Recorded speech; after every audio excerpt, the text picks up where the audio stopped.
Decía que un médico lo había examinado, ya lo habían torturado, por supuesto, y un médico lo examina y le pregunta si todavía resiste, y como dijo que sí, le estuvieron torturando.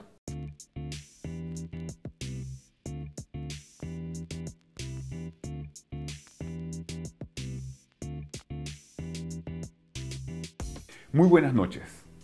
Gracias por acompañarnos a esta entrevista donde vamos a contar con la presencia del doctor Moisés Ponce Malaver. Moisés es médico legista, psiquiatra forense, presidente de la Sociedad Peruana de Medicina Legal. Moisés, muchas gracias por estar acá. Muchas gracias, David, y buenas noches a todos los que nos ven en el canal. Moisés, hoy vamos a hablar sobre torturas y los delitos contra la humanidad. Moisés, ¿cómo sucede o cómo entender esta situación de una agresión física, psicológica y obviamente toda la repercusión que amerita cuando los funcionarios de un país atropellan o agreden a personas de esa nación o de otra? Sí, el delito de torturas ha sido claramente definido por la Comisión Interamericana de Derechos Humanos, ¿no? Desde el punto de vista médico, generalmente no usamos términos jurídicos como es torturas, sino más bien decimos que la persona ha sido víctima de tratos crueles, inhumanos, degradantes, que también se incluyen en la definición. Y la tortura viene a ser una agresión que va contra una persona, ¿no? Y que le va a generar alteraciones tanto físicas como mentales, también sociales, familiares, etcétera, ¿no? Moisés, una pregunta. Mire, obviamente sucede que personas hacen una denuncia contra un Estado, por ejemplo, contra el Estado peruano, sobre tortura, y están pensando más en la reparación civil y realmente los que hacen todo el trámite son organismos llamados ONG para sacar un dinero del Estado. Y al sacar un dinero, obviamente se quedan con la mitad de los $120.000. ¿Cómo es que podríamos entender que el Estado, donde es vulnerable porque sus defensas son de muy baja calidad, ¿en qué se sostiene esa potencial defensa del Estado para no ser fácilmente cuestionado sobre realmente está torturando? En la calidad del trabajo que se hace en la investigación y documentación de las torturas. Es decir, es muy fácil denunciar, pero ahora tiene que demostrarse. Así es. Y para ello te tiene que contar con personal altamente calificado y especializado en el tema, porque generalmente el delito de torturas se denuncia o se llega a nuestros consultorios después de 10 años, 15 años, 20 años. Y entonces ahí han desaparecido las lesiones físicas, las lesiones psicológicas también puede ser que hayan desaparecido, y nos queda una duda si lo que nos están relatando es cierto o ha sido inventado o ha sido tomado de otras personas. Entonces el equipo evaluador tiene que ser un equipo especializado no solo en conocer todos los tipos de torturas físicas y psicológicas, sino también para poder establecer si el relato que nos dan es creíble o no creíble, es demostrable o no demostrable. Moisés, ¿y qué riesgo tiene un evaluador de tortura? Alto. Altísimo, ¿no? Sí, muy alto. Primero porque no se cuenta con mucho instrumental para hacer el examen, y esa es la parte técnica. Segundo, la seguridad personal, ¿no? Entonces, hay personas que no quedan contentos con ello. Nunca van a quedar contentos porque siempre va a haber una persona, claro, entre comillas, va a ser una situación conflictiva. Así es, y van a reclamar, ¿no? Y en este caso, la institución en la cual trabajo jamás te va a brindar una seguridad para los evaluadores. Claro, lo máximo que tienen es un poco de seguridad para los fiscales, por decirlo así, ¿no? Y el resto, pues uno tiene que asumir el riesgo, ¿no es cierto? Entonces, claro, desde mi punto de vista, el riesgo disminuye cuando uno hace bien el trabajo. Yo me acuerdo, Moisés, cuando tuvimos que ir a evaluar a los que habían denunciado a un candidato presidencial Sí. cerca Madre Mía. Sí. Nos habían dado los pasajes y nos fuimos con otro sistema para que no nos sigan. Me llamaban por teléfono, me acuerdo, ofreciendo cosas. Y por supuesto yo nunca caí más que decir, yo no sé quién será usted, recuerda que hay la posibilidad que te estén grabando, pero no te estoy grabando yo y no hay forma que tú puedas intervenir en los resultados. Y al final concluimos pues que su relato no era creíble y 20 años después fue tanto así que habían sido sobornados para decir lo que dijeron, ¿no? Así es, porque como comprenderás, el equipo que viajamos para evaluarlo es un equipo que no solamente cuenta con los conocimientos técnicos, sino también científicos, tanto físicos como psiquiátricos, para detectar que si el relato es creíble o no es creíble y si tiene lesiones o no, que guarde relación con lo que está explicando o declarando. Moisés, la gente cree que no se necesita como valor me refiero valor en el sentido de entereza, valor en el sentido de valiente, cuando uno evalúa un caso de tortura. ¿Tú qué opinas? No. El perito, entre las características que tiene que tener, es ser, primero, honesto. Segundo, conocer bien el área en la cual se va a desempeñar. Y tercero, ser valiente al 100%, porque va a tener que sostener su opinión frente al Estado peruano, que es al que lo han denunciado. Y a todos los organismos internacionales. Así es. Y muchas veces yo he visto casos en donde me han criticado, me dice, ¿cómo usted puede decir que esta persona torturó cuando está dirigiendo eso contra el Estado peruano, que es el mismo que le paga en su trabajo? Porque desgraciadamente nosotros tenemos o pertenecemos al sector justicia, en este caso el Ministerio Público nos administra, y al administrando ellos vendrían a ser parte del Estado peruano también. Sí, pero tú no vas a decir en función del Estado peruano, sino de la verdad. De la verdad, del conocimiento científico. Porque no te están pagando para que sesgues la verdad. Así es, sino para decir qué es lo que encuentro y si eso favorece o no a la teoría del caso fiscal en buena hora. Y si no lo favorece, pues lamentablemente es la verdad. Yo no voy a aceptar que alguien me diga a mí que el sol es verde y porque es una autoridad, porque me paga, yo le voy a decir el sol es verde. Moisés, hay organismos y declaraciones como Estambul, Minnesota, que han trabajado un poco esto. ¿Enriquece estos despliegues internacionales en lo que se refiere al despliegue peruano? Sí.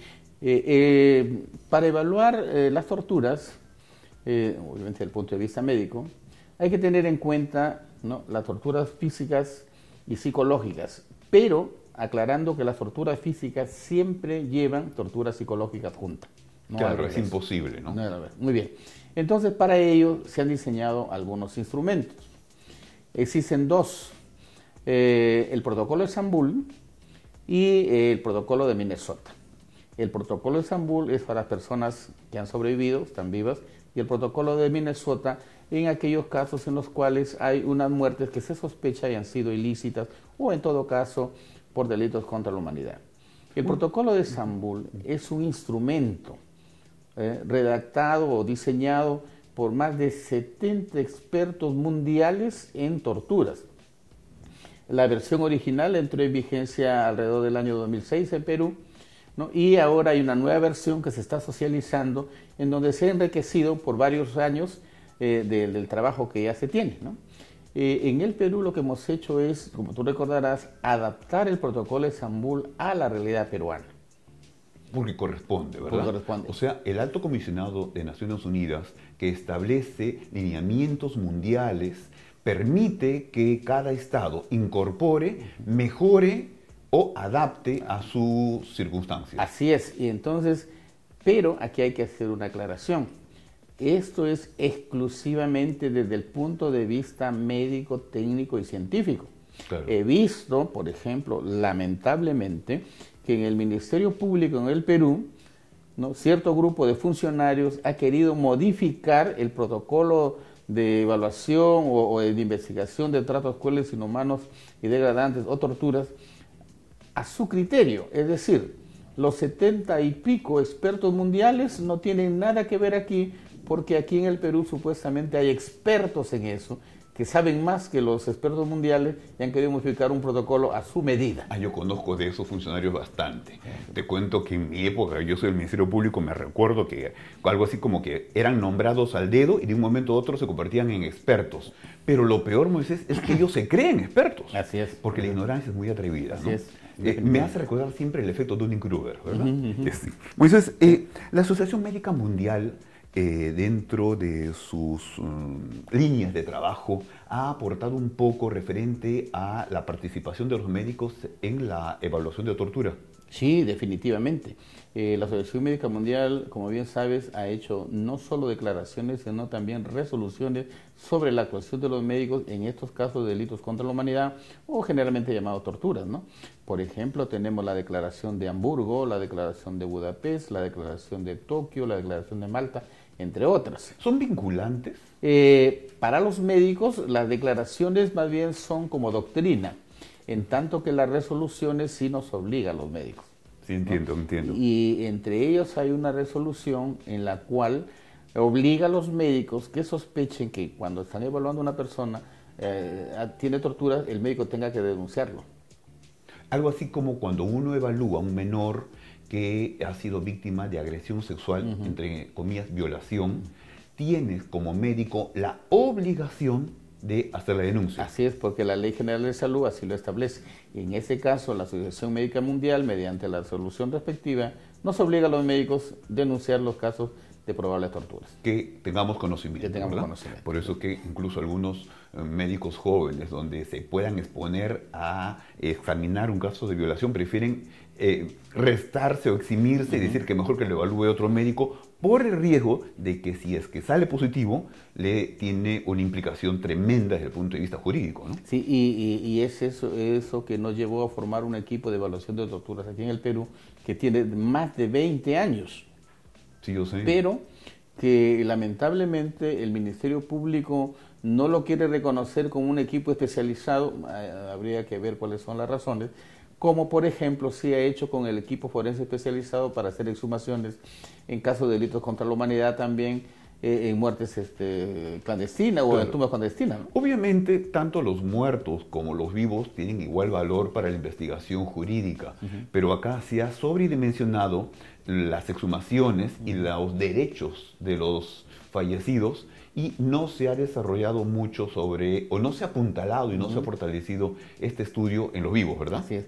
Y por ejemplo, no reconoce el trabajo especializado y los estudios especializados que hemos hecho todo el equipo, que como bien sabes somos 3 psiquiatras, 3 psicólogas y médicos legistas, ¿no? Y tenemos años trabajando en ello. Sí, lo que pasa es de que en realidad entre la ciencia y el derecho, que son dos ciencias obligadas a entenderse, parece que algunos no entienden bien esa obligación. Moisés, ahora hablemos un poco de los médicos que participan en la tortura, no los médicos que estudiamos la tortura para discriminar la verdad, sino los médicos que participan y como que lo evalúan al paciente y dicen, sí, todavía aguanta más, y el torturador sigue con él. Sí. Hablemos sobre esto. Existen en realidad médicos, y no solo médicos, sino profesionales de la salud, que participan en la tortura, aplicando sus conocimientos médicos para ver si la persona resiste o no todavía un poco más la tortura que le están aplicando. Es por ello que el Código Penal incorporó un artículo que dice el caso cuando colabora un médico o un profesional de la salud en la perpetuación de la tortura. Sí, existe eso, ¿no? Hemos visto casos muy dramáticos, ¿no? He visto casos en donde la persona decía que un médico lo había examinado, ya lo habían torturado, por supuesto, y un médico lo examina y le pregunta si todavía resiste, y como dijo que sí, le estuvieron torturando. He visto también casos de un odontólogo en donde le hicieron como una endodoncia. Una endodoncia para aplicarle un electrodo. Y le dejaron el fierrito ahí puesto. Y entre un diente de un lado y otro le pasaban corriente. Así es. Imagínese cómo es eso. Bueno, pero sí hay colegas hay una penalidad adicional, ¿verdad? Sí, por supuesto. Aparece en el Código Penal y también para los médicos está prohibido por la Asociación Médica Mundial. Y existe una resolución en la cual dice que la asociación está obligada a protegernos a los médicos que no queremos participar en ese tipo de eventos. O sea, el Estado, de cualquier Estado, no el peruano, puede pretender obligar a un médico a participar, especialmente me refiero obviamente a los médicos militares, a los médicos de la policía, obviamente, a participar y el médico puede protegerse de alguna manera con esto. Con la asociación, me parece que es la declaración de Hamburgo. ¿Ya? Entonces, o de Budapest, en donde indica de que los médicos deben ser protegidos en esos casos. Ahora, quisiera que vamos a graficar un poco. Esos palitos que meten debajo de las uñas, que no tienen tanta trascendencia, vamos a decir, de órganos vitales, ¿no? Pero que son una forma de tortura. Cuéntanos algo sobre eso. Sí, existen algunas formas de tortura que no dejan huella. Y por eso es que una de las características de la evaluación es que así no haya huellas, es el contexto, la integridad que me permite ver si esa persona fue maltratada. Algunas torturas físicas, por ejemplo, nosotros nos sentamos en algo que se llama isquión, un hueso isquión, que cuando estamos sentados está casi la piel con el hueso. Y hay una tortura en la cual se ponen unos pequeños triangulitos y lo hacen sentar ahí y duele pues un montón. Hay otras zonas en donde no deja huellas, por ejemplo los pulpejos de los dedos.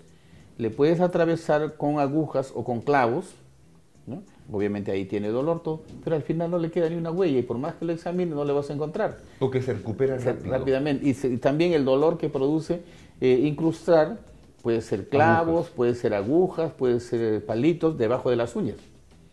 Entonces, no deja huella. No deja huella a largo plazo. A largo, sí. ¿No? Claro, porque generalmente la evaluación no se hace al día siguiente, pues, ¿no? Porque si no, no estaría pues dentro de un caso de tortura, porque para que sea tortura, no es que tú torturas a tu vecino.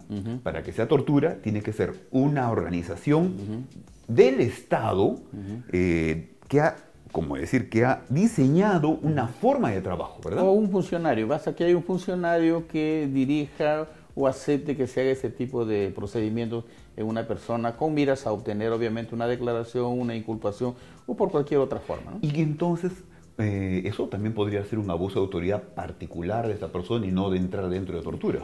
Sí, porque cuando no se busca una declaración, por ejemplo, hay abuso de autoridad, simplemente... Porque en todo lugar hay bestias. Sí, así es. Entonces un abuso de autoridad no pueden incluir como si fueran representantes del Estado y una propuesta del Estado esa situación muy particular de este funcionario, ¿no? Sí, por ejemplo, si hay un policía que le pide a alguien un documento y él no le da y lo comienza a golpear, eso no es tortura, es abuso de autoridad.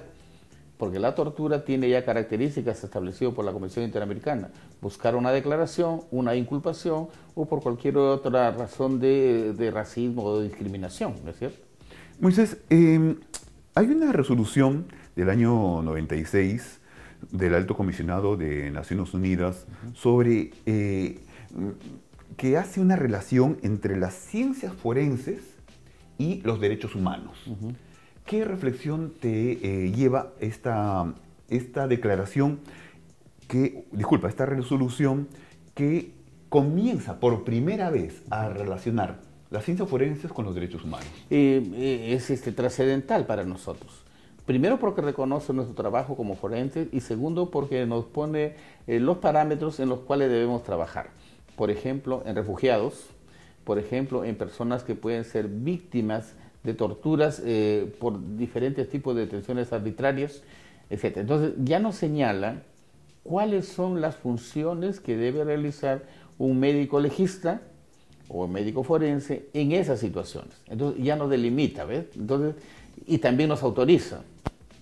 O sea, en otras palabras, se formaliza lo que ya se había estado haciendo y se respalda ese trabajo forense, porque en realidad ningún otro profesional tiene formación potencial, ¿no? Así es. Entonces, ese vendría a ser el respaldo que nos ha dado las Naciones Unidas para el trabajo que hacemos los forenses en la investigación de delitos contra la humanidad. Realmente la ciencia forense y la medicina legal tiene un impacto nacional mucho más de lo que la gente cree, ¿verdad? Sí, y no solo en ese campo. También se ha emitido, por ejemplo, normas para el uso racional de la fuerza. Tal es así que en el Perú existe en la policía un manual de derechos humanos para la función policial. Entonces, los policías en el Perú están capacitados, por lo menos teóricamente, de cómo debe usarse racionalmente la fuerza y cuáles son los derechos de las personas, hablando de derechos humanos, derechos fundamentales. Yo me acuerdo, Moisés, que en mi época hacíamos una broma, ¿no? Dicen, lo han sometido al interrogatorio científico. ¿Y qué cosa era? Le habían pegado, Sí, ¿no? sí, sí, efectivamente. Y después venía el detenido lleno de lesiones por todo sitio y decía, y por supuesto, vamos a decir, el detenido tenía temor a comentar o hablar. Por eso es que cuando, supongo que se sigue haciendo, yo evalúo una potencial tortura, le hago quitar toda la ropa. Y no solamente le hago quitar toda la ropa, le hago que se quite los zapatos y le veo hasta la planta de los pies. Y cualquier cosa, en el momento hay que avisar a la fiscalía porque es muy probable que esté coaccionado para no hablar, ¿verdad? Por eso es que la Asociación Médica Mundial estableció declaraciones en donde nos señala cómo se debe evaluar a las personas detenidas o presas, ¿no? Existe toda una técnica, ¿no? No es pedirle desnúdese y se acabó el asunto, no es así. Primero hay que preguntarle la edad que tiene, dónde lo detuvieron, a qué hora lo detuvieron, etcétera, etcétera. Muy bien. Segundo, se hace el examen físico en donde la persona, por ejemplo, se saca de la cintura para arriba y hace el polo de la camisa, se coloca en una posición con los brazos abiertos y es el médico el que gira alrededor de la persona viéndole si tiene o no lesiones. No le pedimos que la persona gire. Ya. Pero ¿no? me refiero a que Sí. el mismo... Sí. Cuando tú le preguntas si ha sido golpeado, él te dice no, porque tiene temor que saliendo lo involucren o le peguen más. Justo a eso iba. Por eso es que los exámenes que se hacen a los detenidos o presos, ¿no? Son personales, sin la presencia del custodio policial, sin las marrocas. Claro. Ahora, ¿no te da un poco de temor ahora que ha aumentado la agresividad de los detenidos que estén sin marrocas cuando tú lo evalúas? Bueno, es un riesgo que uno tiene que asumir, igual que asume un riesgo un cirujano cuando opera a alguien con VIH. Entiendo. Eso es un riesgo. Ahora, lo interesante está acá, lo que decía es que hay que examinar hasta las plantas. ¿Por qué motivo? Porque hay una forma de tortura que se llama falanga, que es descubrir, o mejor dicho, golpear las plantas y la persona adquiere una forma de caminar muy particular que se llama marcha anserina. Y la desgracia es para uno, puede ser beneficio para otro. Eso nos permitió hacer una prueba, diseñar una prueba que se llama prueba Quirós-Ponce Malaver, por el doctor Quirós que aportó en esto, y el doctor Ponce Malaver hizo el estudio final, en donde se va a probar si la persona con un solo movimiento, si lo colgaron de las manos, lo colgaron de los pies, etcétera, etcétera. Entonces es una prueba bien sencillísima, ¿no? Pero que pone en juego todas las articulaciones del cuerpo, ¿no? Algún día conversaremos. Claro que sí, por supuesto. Moisés, muchísimas gracias por compartir detalles de tu despliegue profesional y obviamente tu compromiso con toda la sociedad peruana. Siempre he dicho que sigo creyendo en la justicia, a pesar de que muchas veces la justicia se convierte en una ilusión. Estamos para servir. Muchísimas gracias por la invitación, David. Muchísimas gracias a los que nos observan. Nosotros, hasta la próxima entrevista.